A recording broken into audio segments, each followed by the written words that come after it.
کیا تم یہ خیال کرتے ہو کہ ہم نے تم کو بے مقصد پیدا کیا ہے اور یہ کہ تم ہماری طرف لوٹ کر نہیں آؤ گے؟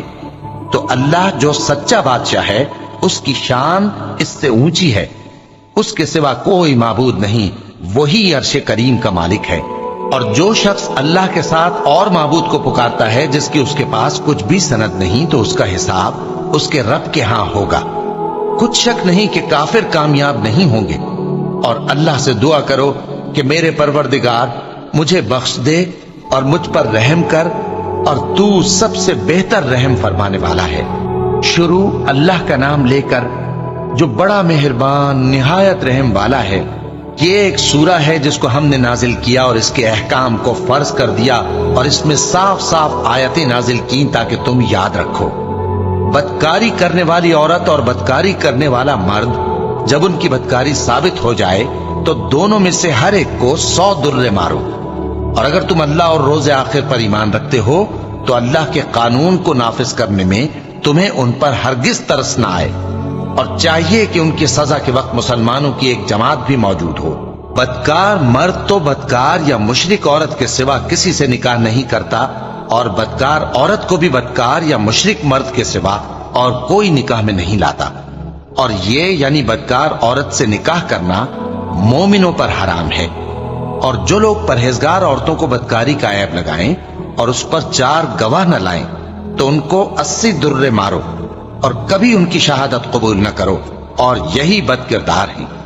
ہاں، جو اس کے بعد توبہ کر لیں اور اپنی حالت سنوار لیں تو اللہ بھی بخشنے والا ہے، مہربان ہے۔ اور جو لوگ اپنی بیویوں پر بدکاری کی تہمت لگائیں اور خود ان کے سوا اور گواہ نہ ہوں تو ہر ایک کی شہادت یہ ہے کہ پہلے تو 4 بار اللہ کی قسم کھائے کہ بے شک وہ سچا ہے، اور 5ویں بار یہ کہے کہ اگر وہ جھوٹا ہو تو اس پر اللہ کی لعنت۔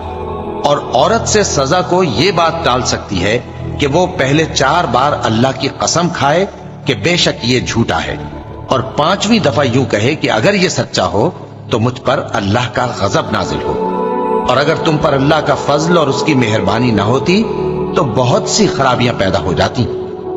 اور یہ کہ اللہ توبہ قبول کرنے والا ہے، حکیم ہے۔ جن لوگوں نے یہ بہتان باندھا ہے وہ تمہیں میں سے ایک جماعت ہے، اس کو اپنے حق میں برا نہ سمجھنا، بلکہ وہ تمہارے لیے اچھا ہے۔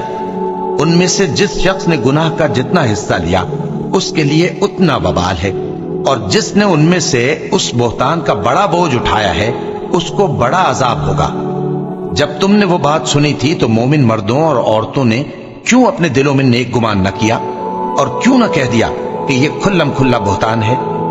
یہ بہتان لگانے والے اپنی بات کی تصدیق کے لیے 4 گواہ کیوں نہ لائے؟ تو جب یہ گواہ نہیں لا سکے تو اللہ کے نزدیک یہی جھوٹے ہیں۔ اور اگر دنیا اور آخرت میں تم پر اللہ کا فضل اور اس کی رحمت نہ ہوتی تو جس شغل میں تم منہمک تھے اس کی وجہ سے تم پر بڑا سخت عذاب نازل ہوتا۔ جب تم اپنی زبانوں سے اس کا ایک دوسرے سے ذکر کرتے تھے اور اپنے منہ سے ایسی بات کہتے تھے جس کا تم کو کچھ بھی علم نہ تھا، اور تم اسے ایک ہلکی بات سمجھتے تھے، حالانکہ اللہ کے نزدیک وہ بڑی بھاری بات تھی۔ اور جب تم نے اسے سنا تھا تو کیوں نہ کہہ دیا کہ ہمیں شایع نہیں کہ ایسی بات زبان پر لائیں؟ پروردگار تو پاک ہے، یہ تو بہت بڑا بہتان ہے۔ اللہ تمہیں نصیحت کرتا ہے کہ اگر مومن ہو تو پھر کبھی ایسا کام نہ کرنا، اور اللہ تمہارے سمجھانے کے لیے اپنی آیتیں کھول کھول کر بیان فرماتا ہے، اور اللہ جاننے والا ہے، حکمت والا ہے۔ جو لوگ اس بات کو پسند کرتے ہیں کہ مومنوں میں بے حیائی یعنی تہمت بدکاری کی خبر پھیلے، ان کو دنیا اور آخرت میں دکھ دینے والا عذاب ہوگا، اور اللہ جانتا ہے اور تم نہیں جانتے۔ اور اگر تم پر اللہ کا فضل اور اس کی رحمت نہ ہوتی تو کیا کچھ نہ ہوتا، مگر وہ کریم ہے، اور یہ کہ اللہ نہایت مہربان ہے، رحیم ہے۔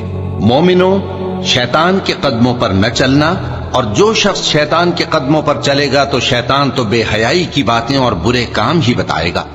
اور اگر تم پر اللہ کا فضل اور اس کی مہربانی نہ ہوتی تو ایک شخص بھی تم میں پاک نہ ہو سکتا، مگر اللہ جس کو چاہتا ہے پاک کر دیتا ہے، اور اللہ سننے والا ہے، جاننے والا ہے۔ اور جو لوگ تم میں صاحب فضل اور صاحب مال ہیں وہ اس بات کی قسم نہ کھائیں کہ رشتہ داروں اور محتاجوں اور وطن چھوڑ جانے والوں کو کچھ نہیں دیں گے، اور ان کو چاہیے کہ معاف کر دیں اور درگزر کریں۔ کیا تم پسند نہیں کرتے کہ اللہ تم کو بخش دے؟ اور اللہ تو بخشنے والا ہے، مہربان ہے۔ جو لوگ پرہیزگار اور برے کاموں سے بے خبر اور ایماندار عورتوں پر بدکاری کی تہمت لگاتے ہیں، ان پر دنیا اور آخرت دونوں میں لعنت ہے، اور ان کو سخت عذاب ہوگا، یعنی قیامت کے روز، جس دن ان کی زبانیں اور ہاتھ اور پاؤں سب ان کے کاموں کی گواہی دیں گے۔ اس دن اللہ ان کو ان کے اعمال کا پورا پورا اور ٹھیک ٹھیک بدلہ دے گا، اور ان کو معلوم ہو جائے گا کہ اللہ برحق اور حق کو ظاہر کرنے والا ہے۔ ناپاک عورتیں ناپاک مردوں کے لیے ہیں، اور ناپاک مرد ناپاک عورتوں کے لیے، اور پاک عورتیں پاک مردوں کے لیے ہیں، اور پاک مرد پاک عورتوں کے لیے۔ یہ پاک لوگ ان جھوٹوں کی باتوں سے بری ہیں، اور ان کے لیے بخشش اور نیک روزی ہے۔ مومنوں، اپنے گھروں کے سوا دوسرے لوگوں کے گھروں میں گھر والوں سے اجازت لیے اور ان کو سلام کیے بغیر داخل نہ ہوا کرو، یہ تمہارے حق میں بہتر ہے، اور ہم یہ نصیحت اس لیے کرتے ہیں کہ شاید تم یاد رکھو۔ پھر اگر تم گھر میں کسی کو موجود نہ پاؤ تو جب تک تم کو اجازت نہ دی جائے اس میں مت داخل ہو، اور اگر یہ کہا جائے کہ اس وقت لوٹ جاؤ تو لوٹ جایا کرو، یہ تمہارے لیے بڑی پاکیزگی کی بات ہے، اور جو کام تم کرتے ہو اللہ سب جانتا ہے۔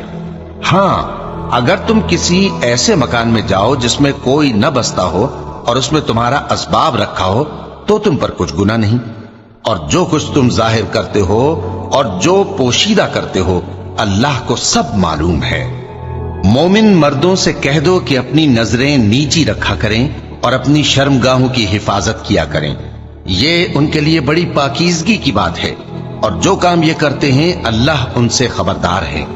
اور مومن عورتوں سے کہہ دو کہ وہ بھی اپنی نگاہیں نیچی رکھا کریں اور اپنی شرمگاہوں کی حفاظت کیا کریں، اور اپنی آرائش یعنی زیور کے مقامات کو ظاہر نہ ہونے دیا کریں مگر جو اس میں سے کھلا رہتا ہو، اور اپنے سینوں پر اوڑھنیاں اوڑھے رہا کریں، اور اپنے خاوند اور باپ اور خسر اور بیٹوں اور خاوند کے بیٹوں اور بھائیوں اور بھتیجوں اور بھانجوں اور اپنی جیسی مومن عورتوں اور لونڈی غلاموں کے سوا نیز ان خدام کے جو عورتوں کی خواہش نہ رکھیں، یا ایسے لڑکوں کے جو عورتوں کے پردے کی چیزوں سے واقف نہ ہوں۔ غرض ان لوگوں کے سوا کسی پر اپنی زینت اور سنگھار کے مقامات کو ظاہر نہ ہونے دے، اور اپنے پاؤں ایسے طور سے زمین پر نہ مارے کہ جھنکار کانوں میں پہنچے اور ان کا پوشیدہ زیور معلوم ہو جائے۔ اور مومنوں، سب اللہ کے آگے توبہ کرو تاکہ فلاح پاؤ، اور اپنی قوم کی بیوہ عورتوں کے نکاح کر دیا کرو، اور اپنے غلاموں اور لونڈیوں کے بھی جو نیک ہوں نکاح کر دیا کرو۔ اگر وہ مفلس ہوں گے تو اللہ ان کو اپنے فضل سے غنی کر دے گا، اور اللہ بہت وسعت والا ہے، سب کچھ جاننے والا ہے۔ اور جن کو بیاہ کا مقدور نہ ہو وہ پاک دامنی کو اختیار کیے رہیں یہاں تک کہ اللہ ان کو اپنے فضل سے غنی کر دے۔ اور جو غلام تم سے مکاتبت یعنی مال دے کر پروانہ آزادی کی تحریر چاہیں، اگر تم ان میں صلاحیت اور نیکی پاؤ تو ان سے مکاتبت کر لو، اور اللہ نے جو مال تم کو بخشا ہے اس میں سے ان کو بھی دو۔ اور اپنی باندیوں کو اگر وہ پاک دامن رہنا چاہیں تو دنیاوی زندگی کے فوائد حاصل کرنے کے لیے بدکاری پر مجبور نہ کرنا، اور جو ان کو مجبور کرے گا تو ان بیچاریوں کے مجبور کیے جانے کے بعد اللہ بخشنے والا ہے، مہربان ہے۔ اور ہم نے تمہاری طرف روشن آیتیں نازل کی ہیں، اور جو لوگ تم سے پہلے گزر چکے ہیں ان کی خبریں اور پرہیزگاروں کے لیے نصیحت۔ اللہ آسمانوں اور زمین کا نور ہے، اس کے نور کی مثال ایسی ہے کہ گویا ایک طاق ہے جس میں ایک چراغ ہے، اور چراغ ایک قندیل میں ہے، اور قندیل ایسی صاف شفاف ہے کہ گویا موتی کا سا چمکتا ہوا تارا ہے۔ اس میں ایک مبارک درخت کا تیل جلایا جاتا ہے، یعنی زیتون کا، کہ نہ مشرق کی طرف ہے نہ مغرب کی طرف۔ ایسا معلوم ہوتا ہے کہ اس کا تیل خواہ آگ اسے نہ بھی چھوئے جلنے کو تیار ہے۔ بڑی روشنی پر روشنی ہو رہی ہے۔ اللہ اپنے نور سے جس کو چاہتا ہے سیدھی راہ دکھاتا ہے، اور اللہ جو مثالیں بیان فرماتا ہے تو لوگوں کے سمجھانے کے لیے، اور اللہ ہر چیز سے واقف ہے۔ وہ قندیل ان گھروں میں ہے جن کے بارے میں اللہ نے ارشاد فرمایا ہے کہ بلند کیے جائیں اور وہاں اللہ کے نام کا ذکر کیا جائے، اور ان میں صبح و شام اس کی تسبیح کرتے ہیں۔ ایسے لوگ جن کو اللہ کے ذکر اور نماز پڑھنے اور زکوٰۃ دینے سے نہ سوداگری غافل کرتی ہے نہ خرید و فروخت،